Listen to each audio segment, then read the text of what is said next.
bienvenue dans ce point de l'information. Mesdames et messieurs, bonsoir. Les titres à la une de l'actualité.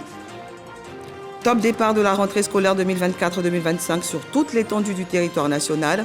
Une étape importante pour les parents, mais surtout pour les élèves de la maternelle, du primaire et ceux admis en classe de 6e. Cette année, la rentrée est marquée en Côte d'Ivoire par plusieurs réformes. Elle vise à renforcer et améliorer le système éducatif. Dans cette édition, nous irons en Corée du Sud où séjourne le ministre d'État, ministre de l'Agriculture, du Développement rural et des productions vivrières depuis ce week-end. Kobeno Kwasi Adjoumani répond à l'invitation de la Fondation Semaoul, une occasion pour la Côte d'Ivoire de s'imprégner de l'expérience réussie de cette fondation, vieille de 54 ans en matière de développement rural. L'actualité internationale sera axée sur la crise humanitaire alarmante au Soudan. Plus de 20 000 personnes tuées depuis le début du conflit qui a éclaté en avril 2023. Nous en reparlerons dans cette édition. Merci d'être sur RTI. La rentrée scolaire 2024-2025, une réalité sur toute l'étendue du territoire ivoirien. De nombreuses réformes sont enregistrées. Mariatou Koné, ministre de l'Éducation nationale et de l'alphabétisation, s'est adressée ce lundi 9 septembre 2024 à la communauté éducative. Plusieurs points abordés. On en sait plus avec Sephora Zegui. Plus de 8 millions d'élèves ont repris le chemin de l'école ce lundi matin. La consigne donnée par la ministre chargée de l'Éducation est la même. Soyons des citoyens responsables pour une école de qualité. À ce message, Mariatou Koné attache du prix, d'où le choix de ce thème pour la 4e année consécutive. Le citoyen responsable, c'est l'enseignant qui accomplit son devoir avec professionnalisme et probité. Le citoyen responsable, c'est l'élève consciencieux qui prend ses études au sérieux, qui est partisan de l'effort, qui est respectueux du maître et qui s'éloigne de la tricherie et de la fraude. Le citoyen responsable, c'est le parent d'élève qui accompagne son enfant dans ses études et lui inculque le goût de l'effort et le pousse à l'excellence en lui évitant les raccourcis de la tricherie et de la fraude pour parvenir à la réussite. La ministre veut relever le niveau de l'éducation nationale, mal noté en 2014, puis en 2019 par le PASEC, Programme d'analyse des systèmes éducatifs de la Confémène. Il faut donc agir à l'approche du prochain rapport du PASEC qui sortira en avril 2025. Mariatou Koné ne se lasse pas de traduire la vision du chef de l'État à la communauté éducative. Je voudrais compter sur l'engagement de tous, enseignants, élèves, parents d'élèves, organisations syndicales, promoteurs d'établissements privés, collaborateurs et personnels de l'administration centrale pour offrir à notre pays l'école de ses rêves, une école de qualité offrant des chances égales de réussite à tous les enfants. Cette école de rêve, c'est une école réconciliée avec les valeurs de la République, centrée sur la valorisation de la fonction enseignante et la réussite de l'apprenant. Pour parvenir à des résultats probants, il faut la participation de tous les acteurs et Mariatou Koné adresse ses félicitations aux partenaires sociaux, acteurs de paix l'année écoulée. Elle invite tous les partenaires et acteurs de l'école ivoirienne à jouer leur partition, mais surtout à adopter comme démarche la voie du dialogue. Ce lundi 9 septembre, on le sait, marque le début de la rentrée officielle des classes. Une étape importante pour les tout-petits de la maternelle, les élèves du CP1, cours préparatoire première année, et les admis en 6e. Comment ont-ils vécu cette nouvelle étape de leur parcours scolaire? Réponse avec Sarah Thiéméné et Didier Nguessan. Lycée Djidji à Montgipierre, commune d'Adjamé. Jour de rentrée scolaire. Contrôle obligatoire pour tous les élèves. C'est le premier jour de la rentrée. Madame la ministre voudrait bien que le cours commence ce matin. Le cours ont bien commencé ce matin, les professeurs sont en place, ainsi que le personnel d'encadrement. Pour les nouveaux, la grande interrogation, c'est de connaître sa classe d'accueil, mais aussi de prendre connaissance de son emploi du temps. C'est une nouvelle aventure pour Awa et Abraham, admis en classe de 6e. Je ressens de la joie d'être aujourd'hui en classe de 6e. Je connais personne, mais je vais m'habituer. C'est un rêve pour moi d'être en 6e. Quand je vois mes camarades, ça me rend heureuse. Aujourd'hui, je suis venue apprendre. Je vais bien travailler en 6e cette année. Si Dieu le veut, nous tous, on va aller en 5e l'année prochaine. Changement de cadre. Le groupe scolaire Alphonse, dans le quartier des 220 logements. Premier jour en classe de CP1. La petite Aurélia est toute heureuse d'entamer cette nouvelle année scolaire. Ça va bien, quand on est venu au CPE. Pour Mohamed, ce n'est pas du tout le cas. À peine arrivé, il a la nostalgie du cocon familial. Quelle ambiance à la maternelle. Si les plus grands ont déjà l'habitude, c'est une nouvelle aventure pour les petits nouveaux. On s'assoit pour manger. 304 708 élèves dans le préscolaire, 5 130 808 au primaire, 3 292 377 au secondaire, soit un total de 8 727 893 inscrits pour l'année scolaire 2024-2025 sur l'ensemble du territoire national. L'actualité est dominée par la reprise officielle des cours. Nos équipes se sont rendues au lycée Sainte-Marie de Cocody et à Alassane Ouattara de Grand-Bassam, deux établissements d'excellence. Ces écoles d'élite placent cette année académique sous le signe de la rigueur, de la discipline et du travail. Anciens et nouveaux élèves sont déjà motivés pour des résultats inédits aux examens à grand tirage. Bientôt 7 heures, ce lundi au lycée d'excellence Alassane Ouattara de Grand-Bassam. Les élèves se préparent pour le salut aux couleurs sous le regard vigilant du proviseur Fatoumata Chérif Diabaté. Ici, la rigueur et la discipline sont de mise. C'est d'ailleurs au pas de course que les derniers élèves viennent rejoindre le drapeau. Nous sommes de plein pied dans la nouvelle année scolaire 2024-2025. Après l'exécution de l'hymne national, place aux consignes. Au BPC d'abord, nous avons eu 100%. Au bac, 98% avec 95 mentions. Ce qui nous impose un autre bon résultat en 2024-2025. Les résultats que j'ai égrenés tout à l'heure ne peuvent pas se faire sans discipline, sans excellence. Il faut le leur répéter chaque fois pour qu'ils sentent que l'excellence, on ne plaisante pas avec cela au lycée d'excellence. L'on ne plaisante pas non plus avec le respect du quantum horaire. Dans cette classe de 6e, le premier cours est consacré au code de bonne conduite. On ne triche pas, donc tu comptes sur toi-même. Tu apprends tes cours et quand le professeur vient, lorsqu'il dit qu'il y a une interrogation, prenez les feuilles, toi tu es déjà prêt. Ces nouveaux entrants dans cette école d'élite sont déjà déterminés à rivaliser d'ardeur. Avec le prix d'excellence que j'ai reçu, cela m'amène à travailler davantage et de maintenir ma position. Mon objectif, c'est d'être le premier des premiers. Chez les plus grands de la terminale C, le programme scolaire s'entame par un cours de mathématiques. En terminale C, les mathématiques et les physiques ont le plus gros coefficient. Il faut vraiment travailler d'arrache-pied et puis commencer tôt. Cette atmosphère studieuse portée vers l'excellence est la même qui prévaut ici, au lycée Sainte-Marie de Cocody. Dans cet établissement où sont façonnées les femmes leaders de demain, point de place à la médiocrité. Et c'est le message adressé aux nouvelles et anciennes pensionnaires dès l'entame de l'année académique. Partant de la discrétion, on fait parler du lycée Sainte-Marie de par le. Après ce moment d'exhortation au travail, les élèves se dirigent vers leurs classes respectives. Ces jours de philosophie dans cette classe de terminale littéraire. Ici à Sainte-Marie, effectivement, le premier jour, nous commençons les cours. Donc, il n'y a pas 2 minutes d'attente. Pour la rentrée, je l'appréhende avec un peu de peur et de stress, mais je me dis que avec mes efforts combinés et la grâce de Dieu, tout va bien aller. Je suis contente d'être à Sainte-Marie parce que c'est l'une des meilleures écoles de Côte d'Ivoire et puis ça me permet d'avoir plusieurs opportunités. Aux examens à grand tirage 2023-2024, le lycée Sainte-Marie a enregistré 100% d'admis au BEPC et au baccalauréat. L'établissement vise plus haut pour cette année scolaire. Quand on est premier, c'est le plus dur qui commence. Et cette année, nous aspirons faire 100% de mention au bac. Fondé respectivement en 2019 et 1962, le lycée d'excellence Alassane Ouattara de Grand-Bassam et le lycée Sainte-Marie de Cocody comptabilisent une pléthore de prix au niveau national et sous-régional. Un visage de rigueur et d'excellence qu'ils s'évertueront à refléter encore cette année. C'était un reportage d'Ismaël Déo, Khalil Diomandé et Arnaud Kofi.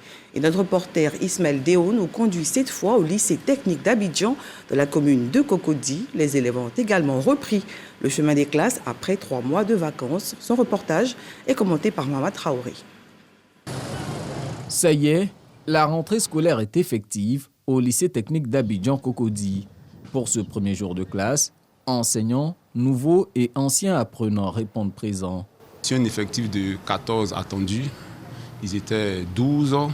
Nous avons fait essentiellement des révisions. Ils ont bien gardé tout ce que nous avons vu l'année dernière. Surtout, j'ai fait ces révisions parce qu'il y a des élèves qui venaient d'une autre classe que je n'ai pas tenue en classe de première. Et ceux-là aussi ont bien contribué, ils ont bien participé. On a rencontré nos professeurs de maths. On a fait le premier cours de maths aujourd'hui matin. On a fait une petite révision des leçons de l'année dernière. Fini les vacances, maintenant c'est le travail. L'année passée, j'étais enseignement général. Là-bas, ce qu'on fait ici, ce n'est pas la même chose qu'on fait là-bas. Les ateliers, il n'y en a pas. Donc, je suis vraiment content d'être ici et d'apprendre beaucoup de choses. Pour l'administration de cette école, le défi est d'offrir des conditions optimales d'apprentissage pour ainsi envisager de meilleurs résultats scolaires. Après les premières heures, quand on a mis les enfants en classe et puis après jusqu'aux environs de 9 heures, on va passer dans les classes maintenant pour approfondir le règlement intérieur. Combien il faut pour passer en classe supérieure, les périodes des devoirs, tous ces calendriers-là leur seront remis pour que les choses aillent de l'avant. Parce que nous avons fait plus de 80% au bac, nous sommes en train de chercher les 100% et c'est dès la rentrée que ça commence. Ainsi débutent 9 mois de cours au lycée technique d'Abidjan. Cette année, ils sont au total près de 1000 élèves attendus sur les bancs. Et pour une réussite scolaire, pourquoi ne pas faire de la lecture un allié? La question reste posée. La lecture possède de multiples vertus, entre autres l'augmentation de la concentration. Notre reporter Alexis Ouedraogo a rencontré des passionnés qui en ont fait une activité à temps plein. Elle nous en partage les bienfaits. C'est une passionnée de lecture. Aminata Kane, docteur en chirurgie dentaire à Abidjan, caresse plusieurs cordes à son arc. En 2018, elle lance un club de lecture. L'aventure est un succès et l'incite à ouvrir une librairie avec des ouvrages subventionnés par l'État américain. Pour elle, la lecture est l'allié des petits et des grands. Le livre est un compagnon parfait pour la rentrée scolaire en ce sens où le livre est un ami fidèle grâce auquel l'enfant va pouvoir enrichir son vocabulaire, enrichir son imaginaire et vous voyez que ça rime.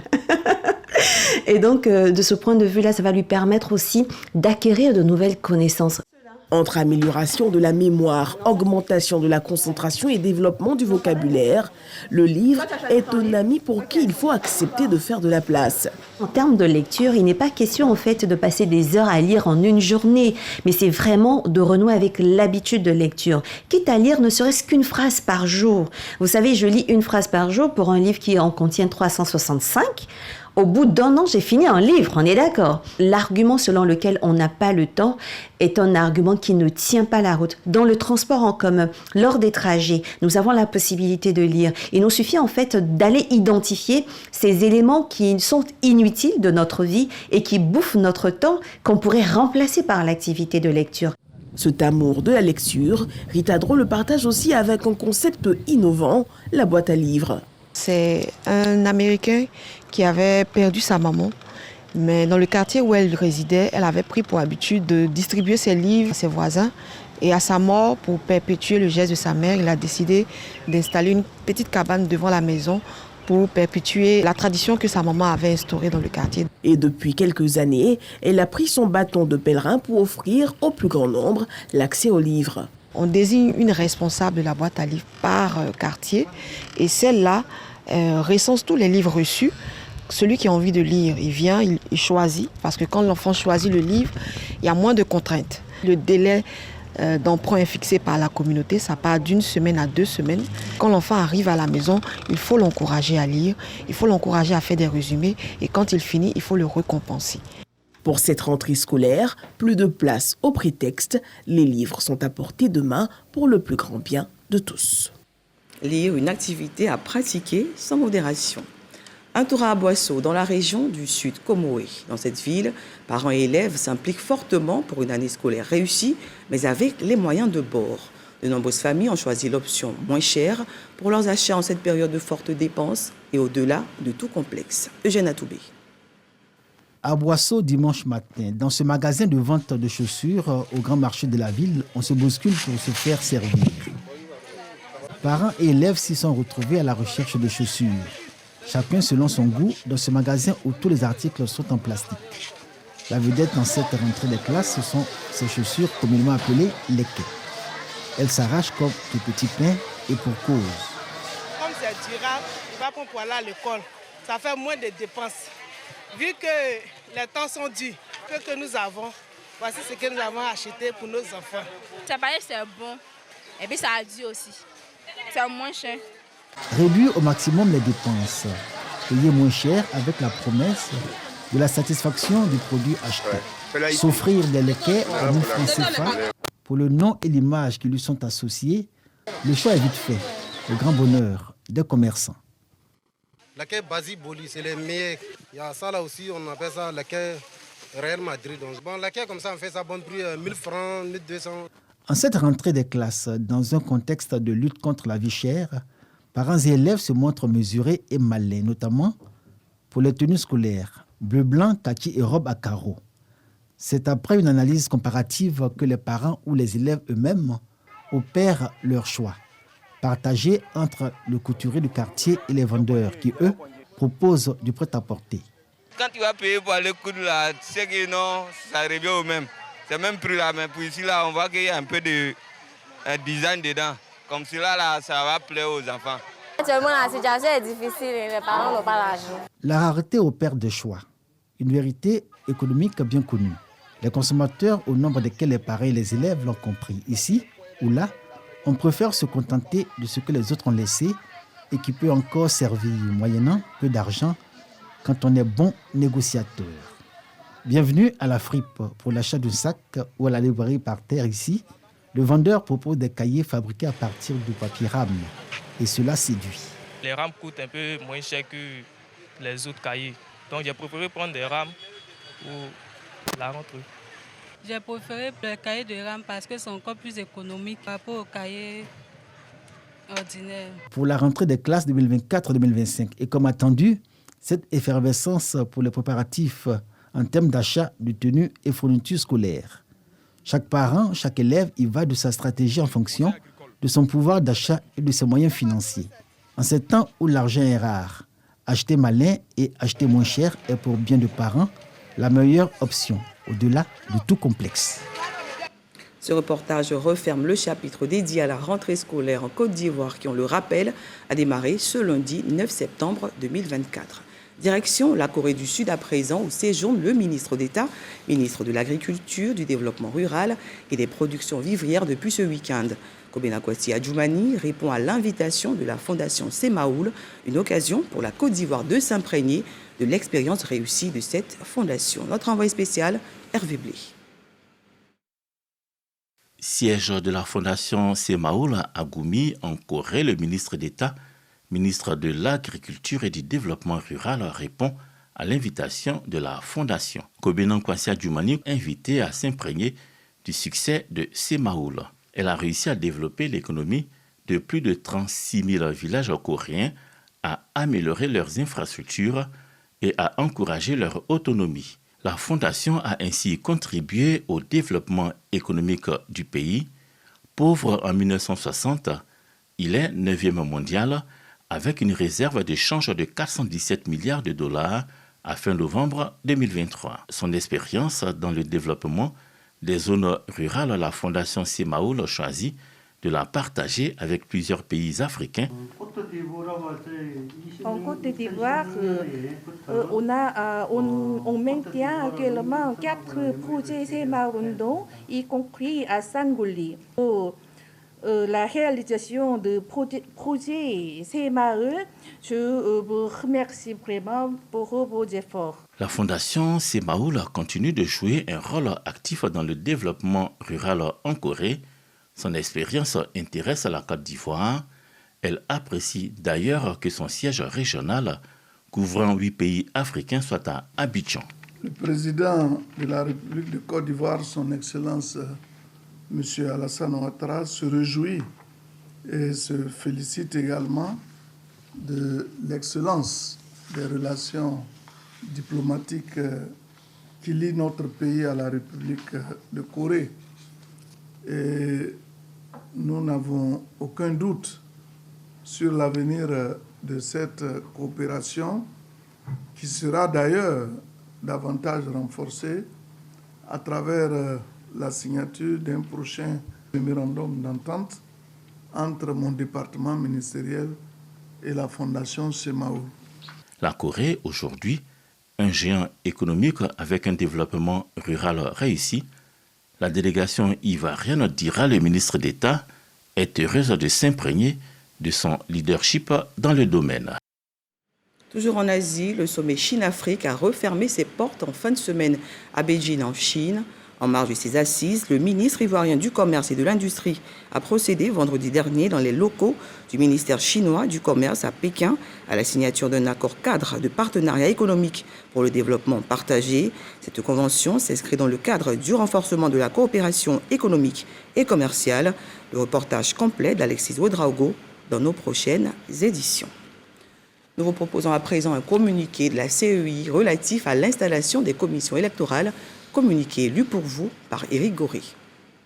La commission électorale indépendante CEI informe les partis et groupements politiques, la communauté nationale et les partenaires au processus électoral qu'en application de la loi portant composition, organisation, attribution et fonctionnement de la commission électorale indépendante et en prélude à l'opération de révision de la liste électorale, elle procédera dans la période du 12 au 30 septembre 2024 à l'installation des commissions électorales des représentations diplomatiques CERD dans 21 pays et à l'élection des membres de leurs bureaux respectifs.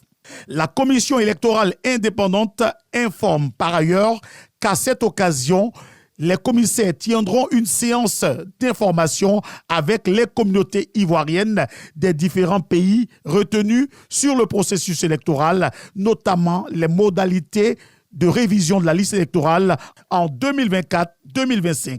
La commission électorale indépendante prie par conséquent toutes les structures concernées par cette opération ainsi que la communauté ivoirienne dans les 10 pays de prendre toutes les dispositions utiles à l'effet de participer effectivement à ces séances. La commission électorale indépendante compte sur l'engagement et la responsabilité de tous pour le bon déroulement de cette phase importante du processus électoral. Fait à Abidjan le 9 septembre 2024. Un tour à Amoroki, dans le département de Bokanda. Le ministre de l'Enseignement supérieur et de la Recherche scientifique était en visite dans cette localité le week-end dernier. Objectif, communier avec les populations à l'occasion de la traditionnelle fête des Ignames. Adama Diawara en a profité pour les inviter à faire le choix du RHDP au cours du scrutin présidentiel de 2025. Sephora Zeki. La période du planting de l'igname achevée, Amoroki, village situé dans le département de Bokanda, laisse place à la récolte. La saison étant fructueuse, il faut donc être reconnaissant aux mânes, d'où la fête de l'Ananya, ou fête de l'igname. La fête des ignames marque le début de la récolte de la nouvelle igname. Pendant un bon moment, la population souffre parce qu'elle n'a plus à manger. Donc du coup, cette récolte, ça avait une célébration particulière parce que à partir de là, elle procure satisfaction. Adama Diawara, parrain de la cérémonie, rappelle les réalisations du président Alassane Ouattara dans les domaines sanitaires, routiers, scolaires et universitaires. Le président de la République a pu remettre la Côte d'Ivoire sur sa trajectoire de l'époque Houphouët-Boigny, une trajectoire donc de développement accéléré qui se manifeste par un certain nombre de choses que tous les Ivoiriens voient aujourd'hui. J'ai fini en demandant à nos parents d'Amoroki en 2025 de bien vouloir suivre disons, l'acteur de développement qu'est le président Ouattara. Avant les festivités d'Amoroki, Adama Diawara, cadre du RHDP, a marqué une halte au siège du parti à Bokanda. Ici, Les échanges ont porté sur l'exploit réalisé par le parti aux récentes élections municipales et législatives. Ici également, il exhorte les militants à rester mobilisés pour 2025. C'était l'occasion pour féliciter ces militants-là qui, malgré le fait qu'ils sortent dans une zone qui pourrait être considérée comme l'un des bastions du PDCI, se sont battus bec et ongle pour faire en sorte que le RHDP puisse s'imposer à certaines élections et non des moindres à Bokanda, notamment les municipales et les régionales, et de les amener à faire en sorte qu'en 2025, le RHDP puisse sortir, j'aurais dit, en tête de l'élection présidentielle. Les populations présentes ont marqué leur adhésion au message prôné par le ministre de l'Enseignement supérieur et de la Recherche scientifique. Une note de sport, les populations d'Ananguié étaient en joie ce samedi à l'occasion de la finale du tournoi de l'amitié doté du trophée Yapo Janus. Ce tournoi a réuni les 24 villages des 3 sous-préfectures Anépé, Assikwa et Adzopé. Plus de détails avec Odalébé et Cathy Touré. À Ananguié, en pays Ati, l'ambiance était chaleureuse à l'occasion de la finale de la première édition du tournoi de l'amitié dotée du trophée Yapo Janus, chef de cabinet du Premier ministre Robert Begré-Mombé. À l'issue de la grande rivalité entre les 24 villages qui ont pris part au match de poule un mois durant, ce sont les formations d'Ananguié et de Nian qui se sont retrouvées en finale. Poussée par son public, l'équipe d'Ananguié a puisé dans ses ressources pour finalement remporter la partie sur la plus petite marque, 1-0 face à Nian. Admiratif du plaisant spectacle livré le parrain, Yapo Janus a salué l'esprit fair-play qui a régné durant le tournoi. Il a rappelé l'objectif qui était de faire passer de saines vacances aux jeunes des 24 villages. Le chef de cabinet du Premier ministre Begré-Mombé a terminé en rappelant l'importante place qu'occupe la jeunesse dans le programme du président Alassane Ouattara. Les jeunes gens se sont retrouvés, des gens qui ne se connaissaient pas. C'est vrai, ça fait 24 villages atiers, mais ce n'est pas sûr que dans ces villages-là, tous ces jeunes-là se connaissaient. Mais grâce au football, l'union est tissée, les gens se connaissent, se parlent, fraternisent. C'est ça, le but. L'équipe d'Ananguié repart avec la somme de 2 millions de francs CFA. Celle de Nian a reçu une enveloppe de 300 000 francs CFA. Des équipements sportifs ont également été remis à ces différentes formations. C'est dans la joie que les équipes et les férus de football de vacances se quittent avant de se donner rendez-vous pour la prochaine édition. Et pour terminer, le directeur de l'Organisation mondiale de la santé a déclaré dimanche que le conflit au Soudan a fait plus de 20 000 morts. À ce bilan s'ajoutent aussi 10 millions de déplacés et 2 millions de réfugiés dans les pays voisins. Précisons que le conflit au Soudan a éclaté le 15 avril 2023 entre l'armée soudanaise et les forces de soutien rapide. Et voilà, c'est la fin de ce journal. Merci de nous avoir suivis. Excellente année scolaire à tous les élèves de Côte d'Ivoire.